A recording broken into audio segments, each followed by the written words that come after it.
مومن کی نئی شان نیان، ہر لحظہ مومن کی نئی شان نیان، گفتار میں کردار میں اللہ کی برہان، قہاریو غفاریو قدوسیو جبروت، قہاریو غفاریو قدوسیو جبروت، یہ چار عناصر ہو تو بنتا ہے مسلمان۔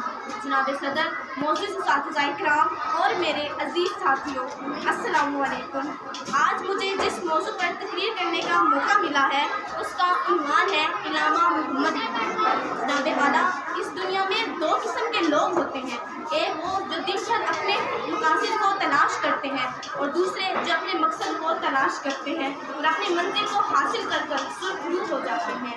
ایسی عظیم و صاف اور علم کی تڑپ رکھنے والوں میں علامہ محمد اقبال کا نام سر فہرست آتا ہے۔ جب تحریک آزادی نے جوش پکڑا تو علامہ محمد اقبال نے بھی اپنے قلم سے لوگوں کو بیدار کیا۔ 1915 کے وسط میں اسرار خودی، 1917 میں رموز بے خودی، 1923 میں پیام مشرق، 1924 میں زبور عجم شائع ہوئے۔ آپ کے الفاظ اور خطبات مسلسل شائع ہوتے رہے۔